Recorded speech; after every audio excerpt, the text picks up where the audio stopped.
ओम शांति। आज 17 मार्च 2026 के बाबा के अनमोल मधुर महावाक्य सुनेंगे। आज की मुरली में बाबा ने सतगुरु बाबा की महिमा बताई है कि एक सत्य सतगुरु ही सर्व का सद्गति दाता है। दुनिया में मनुष्य आत्माएं जो गुरु बनते हैं वह कोई ना कोई मंत्र दे देते हैं, लेकिन सद्गति नहीं कर सकते हैं। उनके पिछाड़ी उनके धर्म की वृद्धि होती है। सतगुरु बाबा को कहेंगे पतित पावन ज्ञान का सागर है। वो आकर के हम बच्चों को ज्ञान दे करके ज्ञान की प्रालब्ध में ले जाते हैं।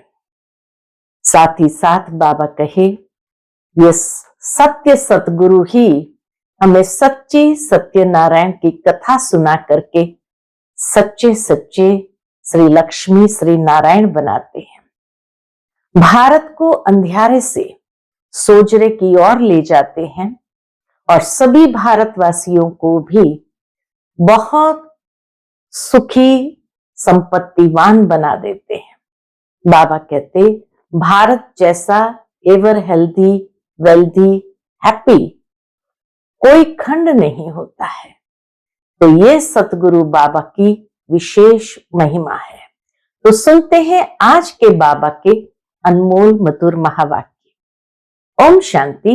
मीठे बच्चे, तुम सच्चे सच्चे सत्य बाप से सत्य कथा सुनकर नर से नारायण बनते हो। तुम्हें 21 जन्मों के लिए बेहद के बाप से वर्षा मिल जाता है। आज की मुरली से प्रश्न है, बाप की किस आज्ञा को पालन करने वाले बच्चे ही पारस बुद्धि बनते हैं? उत्तर है बाप की आज्ञा है। देह के सब संबंधों को भूल बाप को और राजाई को याद करो। यही सद्गति के लिए सतगुरु की श्रीमत है।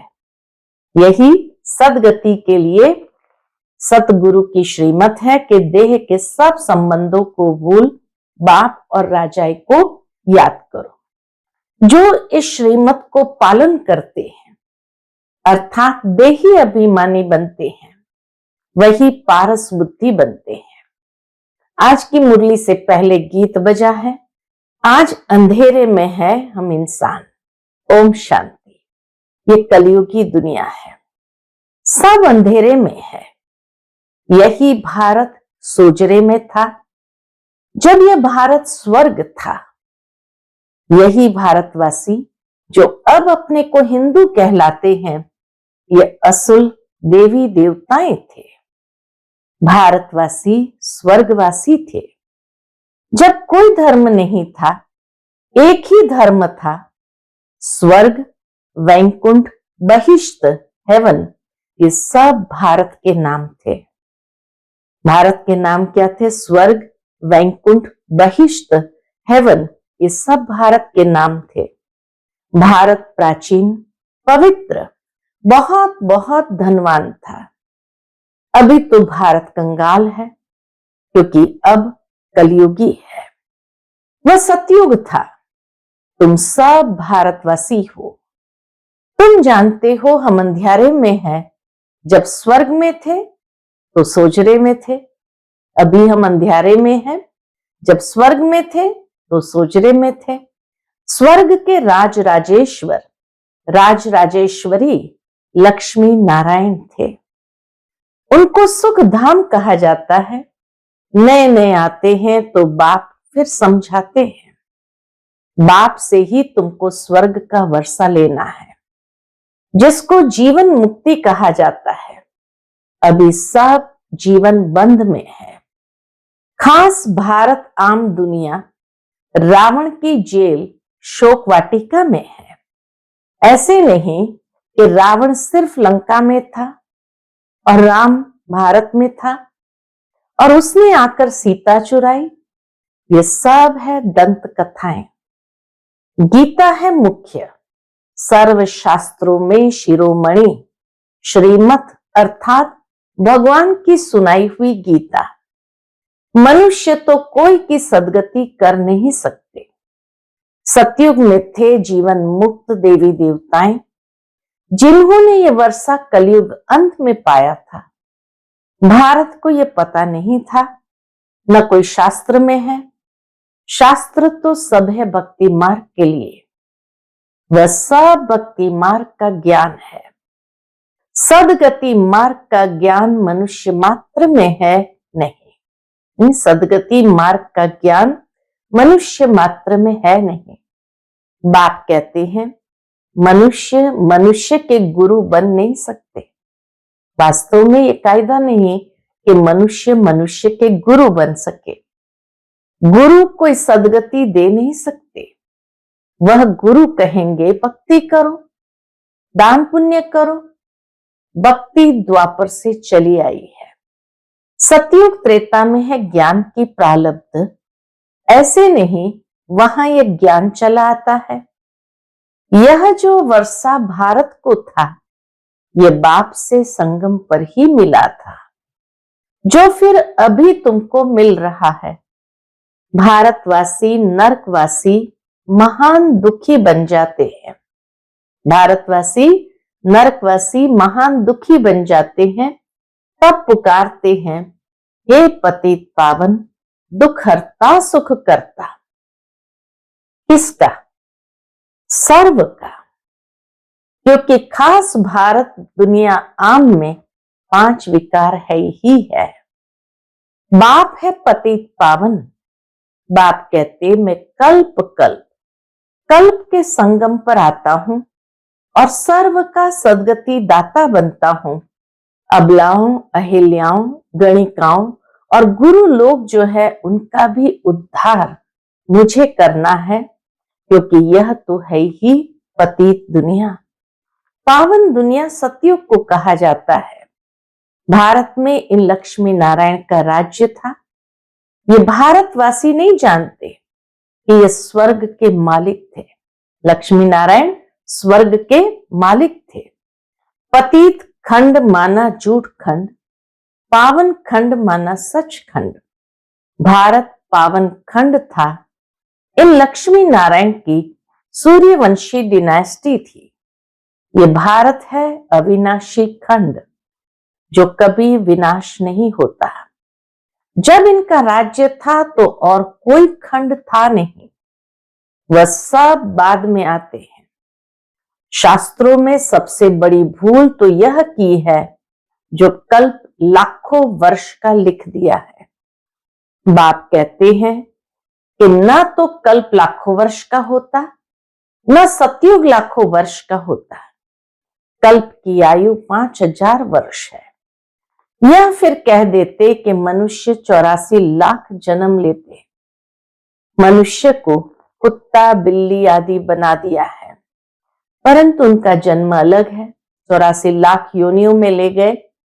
मनुष्य आत्मा को क्या क्या बना दिया, परंतु बाबा कहे वो योनियां ही अलग है। 84 लाख वैरायटी है। इतनी योनियां इस सृष्टि पर है। मनुष्य की वैरायटी एक है। उन 84 लाख वैरायटियों में मनुष्य की वैरायटी एक है। उनके ही 84 जन्म है। बाप कहते बच्चे तुम आदि सनातन देवी देवता धर्म के थे। भारतवासी अपने धर्म को ड्रामा प्लान अनुसार भूल गए हैं। कलयुग अंत में बिल्कुल पतित बन पड़े हैं। फिर बाप आकर संगम पर पावन बनाते हैं। इनको कहा जाता है दुख धाम। बाप आकर संगम पर पावन बनाते हैं, इनको कहा जाता है दुख धाम। फिर पाठ सुखधाम में होगा। बाप कहते हैं बच्चों तुम भारतवासी ही स्वर्गवासी थे। फिर तुम 84 जन्मों की सीढ़ी उतरते हो। सतो से रजो तमो में जरूर आना है। तुम देवताओं जितना धनवान, एवर हैप्पी, एवर हेल्दी कोई नहीं होता। भारत कितना शाहूकार था। हीरे जवाहरत तो बड़े बड़े पत्थरों मिसल थे, कितने तो टूट गए हैं। बाप तुम बच्चों को स्मृति दिलाते हैं कि तुमको कितना शाहूकार बनाया था। तुम सर्वगुण संपन्न, 16 कला संपूर्ण थे, यथा राजा रानी तथा प्रजा। इन्हों को भगवान भगवती भी कह सकते हैं। लक्ष्मी नारायण देवी देवताओं को भगवान भगवती भी कह सकते हैं, परंतु बाप ने समझाया है भगवान एक है, वह बाप है। सिर्फ ईश्वर व प्रभु कहने से भी याद नहीं आता कि वो सभी आत्माओं का बाप है। यह तो है बेहद का बाप। वह समझाते हैं कि भारतवासी तुम जयंती मनाते हो, परंतु असल में बाप कब आए थे वह कोई भी नहीं जानते। बाप कब आए ये कोई भी नहीं जानते। है ही आयरन एजेड पत्थर बुद्धि, पारसनाथ थे, इस समय पत्थरनाथ है। नाथ भी नहीं कहेंगे क्योंकि राजा रानी तो है नहीं, इसलिए पत्थर बुद्धि ही कहेंगे, पत्थरनाथ नहीं कहेंगे। पहले यहां दैवी राजस्थान था, पहले यहां दैवी राजस्थान था, फिर आसुरी राज्य बन जाता है। ये खेल है, वह है हद का ड्रामा, यह है बेहद का ड्रामा। वर्ल्ड की हिस्ट्री, ज्योग्राफी आदि से अंत तक तुम अभी जानते हो और कोई भी नहीं जानते। भारत में जब देवी देवता थे तो सारी सृष्टि के मालिक थे और भारत में ही थे। बाप भारतवासियों को स्मृति दिलाते हैं। सतयुग में आदि सनातन देवी देवता, इन्हों का श्रेष्ठ धर्म श्रेष्ठ कर्म था। देवी देवताओं का श्रेष्ठ धर्म श्रेष्ठ कर्म था।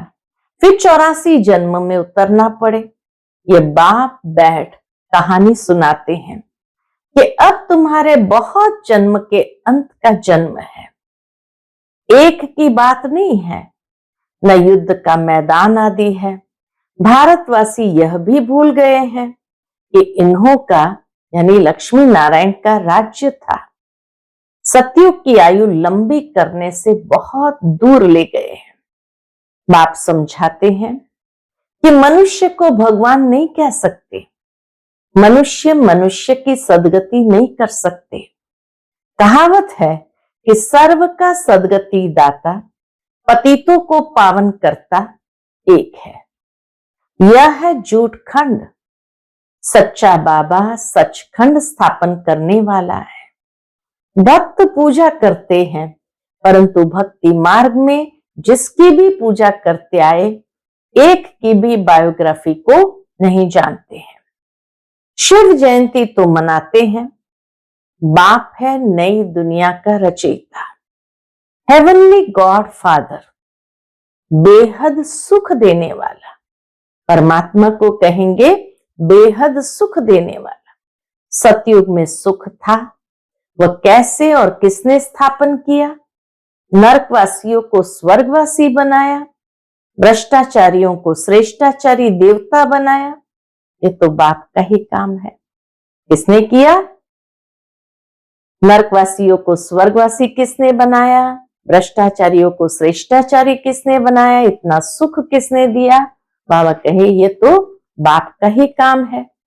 तुम बच्चों को पावन बनाता हूं, तुम स्वर्ग के मालिक बनते हो, फिर तुमको पतित कौन बनाता है? ये रावण। मनुष्य कह देते हैं सुख दुख ईश्वर देते हैं। बाप कहते हैं मैं तो सबको सुख देता हूं। आधा कल्प फिर तुम बाप का सिमरन नहीं करेंगे। सुख में भेज दिया, फिर आधा कल्प तुम बाप का सिमरन नहीं करेंगे। फिर जब रावण राज्य होता है तो सबकी पूजा करने लग पड़ते हैं। यह तुम्हारा बहुत जन्म के अंत का जन्म है। कहते बाबा हमने कितने जन्म लिए हैं? बाप कहते बच्चे तुम अपने जन्मों को नहीं जानते हो। तुमने पूरे 84 जन्म लिए हैं।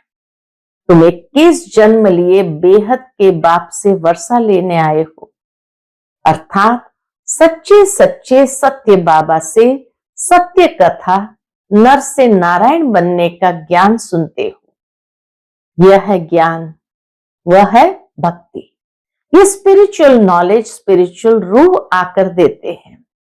बच्चों को देही अभिमानी बनना पड़े, अपने को आत्मनिश्चय कर मामेकम याद करो। शिव बाबा तो सभी आत्माओं का बाप है। आत्माएं सब परमधाम से पाठ बजाने आती है शरीर में। आत्माएं सब परमधाम से पाठ बजाने आती है शरीर में।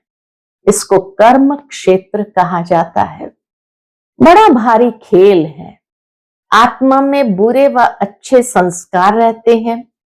जिस अनुसार ही मनुष्य को जन्म मिलता है, अच्छा व बुरा, जैसे संस्कार है वैसे ही मनुष्य को जन्म मिलता है, अच्छा व बुरा। यह जो पावन था अभी पतित है, तत्त्वम। मुझ बाप को इस पराये रावण की दुनिया पतित शरीर में आना पड़ता है। आना भी उसमें है जो पहले नंबर में जाना है। सूर्यवंशी ही पूरे 84 जन्म लेते हैं। यह है ब्रह्मा और ब्राह्मण। बाप समझाते हैं रोज, लेकिन पत्थर बुद्धि को पारस बुद्धि बनाना मासी का घर नहीं है। भगवान कहते हैं पत्थर बुद्धियों को पारस बुद्धि बनाना ये कोई मासी का घर नहीं है। हे आत्माएं, अब देही अभिमानी बनो। हे आत्माएं, एक बाप को याद करो और राजाई को याद करो। देह के संबंधों को छोड़, हम बाबा कहते देह के संबंधों को छोड़ो तो पारस बुद्धि बन जाएंगे। मरना तो सबको है, सबकी अब वानप्रस्थ अवस्था है। एक सतगुरु बिगर सर्व का सदगति दाता कोई हो नहीं सकता है। बाप कहते हे भारतवासी बच्चों, तुम पहले पारस बुद्धि थे। गाया हुआ है कि आत्मा परमात्मा अलग रहे बहुकाल। तो पहले पहले तुम भारतवासी देवी देवता धर्म वाले आए हो और धर्म वाले पीछे आए हैं, तो उन्हों के जन्म भी थोड़े होते हैं। सारी सृष्टि का झाड़ कैसे फिरता है वह बाप बैठ समझाते हैं।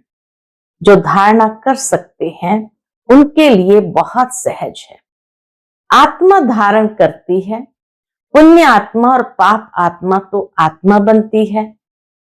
तुम्हारा अंतिम 84वां जन्म है। तुम वानप्रस्थ अवस्था में हो। वानप्रस्थ अवस्था वाले गुरु करते हैं मंत्र लेने के लिए। दुनिया के अंदर वानप्रस्थ में जब लोग जाते हैं तो गुरु करते हैं कि मंत्र मिले। तुमको अब बाहर का मनुष्य गुरु करना नहीं है। तुम सभी का मैं बाप टीचर सतगुरु हूं। मुझे कहते ही है हे पतित पावन शिव बाबा। अभी स्मृति आई है, अभी आत्माओं का यह बाप है। ये स्मृति आई है कि सभी आत्माओं का यह बाप है। आत्मा सत्य है, चैतन्य है, क्योंकि अमर है। सभी आत्माओं में पाठ भरा हुआ है। बाप भी सत्य है, चैतन्य है। वह मनुष्य सृष्टि का बीज रूप होने कारण कहते हैं कि मैं सारे झाड़ के आदि मध्य अंत को जानता हूं, इसलिए मुझे नॉलेजफुल कहा जाता है। तुमको भी सारी नॉलेज है कि बीज से झाड़ कैसे निकलता है। झाड़ बढ़ने में तो टाइम लगता है, लेकिन कैसे निकलता है, उसकी आदि मध्य अंत क्या है, सारा ज्ञान बाबा अभी देते हैं। बाप कहते हैं कि मैं बीज रूप हूं। अंत में सारा झाड़ जर्जरी भूत अवस्था को पाता है। अभी देखो, देवी देवता धर्म का फाउंडेशन है नहीं, प्रायलोप है। जब देवी देवता धर्म गुम हो जाता है तब बाप को आना पड़े। एक धर्म की स्थापना कर बाकी सबका विनाश करा देते हैं। प्रजापिता ब्रह्मा द्वारा बाप स्थापना करा रहे हैं किसकी? आदि सनातन देवी देवता धर्म की। तुम आए हो भ्रष्टाचारी से श्रेष्ठाचारी देवता बनने। ये ड्रामा बना हुआ है, इनकी एंड नहीं होती। बाप आते हैं, आत्माएं सब ब्रदर्स है, मूल वतन में रहने वाले, जो उस एक बाप को सब याद करते हैं। दुख में सिमरण सब करे, सुख में करे ना कोई। रावण राज्य में दुख है, यहां सिमरण करते हैं तो बाप सर्व का सदगति दाता एक है, उनकी महिमा है। बाप न आए तो पावन कौन बनाए।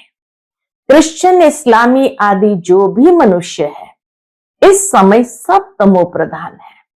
सभी को पुनर्जन्म जरूर लेना है। अभी पुनर्जन्म मिलता है नरक में, ऐसे नहीं कि सुख में चले जाते हैं। जैसे हिंदू धर्म वाले कहते हैं कि स्वर्गवासी हुआ तो जरूर नरक में था ना। अभी स्वर्ग में गया, तुम्हारे मुख में गुलाब। जब कोई कहते अभी स्वर्ग में गया तो कहो तुम्हारे मुख में गुलाब। जब स्वर्गवासी हुआ फिर उनको नरक से आसुरी वैभव क्यों खिलाते हो। पितृ खिलाते हैं ना, बंगाल में मछली अंडे आदि खिलाते हैं। अरे उनको ये सब खाने की दरकार क्या है। वापस कोई जा नहीं सकता, जबकि पहले नंबर वालों को भी 84 जन्म लेना पड़ता है। इस ज्ञान में कोई तकलीफ नहीं है। भक्ति मार्ग में कितनी मेहनत है, कितनी तकलीफ उठाते हैं, कितना सेक्रीफाइस करते हैं। ज्ञान मार्ग में तो कोई तकलीफ नहीं है। राम जपते जपते रोमांच खड़े हो जाते हैं। भक्ति मार्ग में राम राम जपते रोमांच खड़े हो जाते हैं। ये सब है भक्ति मार्ग। ये सूर्य चांद आदि रोशनी करने वाले हैं, ये देवता थोड़ी है, ये तो इस मांडवे की बत्तियां है। वास्तव में ज्ञान सूर्य, ज्ञान चंद्रमा और ज्ञान सितारे यहाँ की महिमा है। ये उनकी महिमा है। अच्छा, मीठे मीठे सिकिलते बच्चों प्रति माता पिता बाप दादा का याद प्यार और गुड मॉर्निंग। रूहानी बाप की रूहानी बच्चों को नमस्ते। हम सब रूहानी बच्चों की रूहानी माता पिता बाप दादा को याद प्यार, गुड मॉर्निंग और नमस्ते नमस्ते। शुक्रिया बाबा, शुक्रिया। आज की मुरली से धारणा के लिए मुख्य सार है। पहली पॉइंट, इस अंतिम 84वें जन्म में कोई भी पाप कर्म विकर्म नहीं करना है। पुण्य आत्मा बनने का पूरा पूरा पुरुषार्थ करना है, संपूर्ण पावन बनना है। दूसरी पॉइंट, अपनी बुद्धि को पारस बुद्धि बनाने के लिए देह के सब संबंधों को भूल देही अभिमानी बनने का अभ्यास करना है। आज का बाप दादा का मधुर वरदान हम बच्चों के प्रति है। पुराने संस्कारों व विघ्नों से मुक्ति प्राप्त करने वाले सदा शक्ति संपन्न भव। पुराने संस्कारों व विघ्नों से मुक्ति प्राप्त करने वाले सदा शक्ति संपन्न भव। किसी भी प्रकार के विघ्नों से, कमजोरियों से या पुराने संस्कारों से मुक्ति चाहते हो तो शक्ति धारण करो, अर्थात अलंकारी रूप होकर रहो। जो अलंकारों से सदा सजे सजाए रहते हैं वह भविष्य में विष्णु वंशी बनते हैं, लेकिन अभी वैष्णव बन जाते हैं।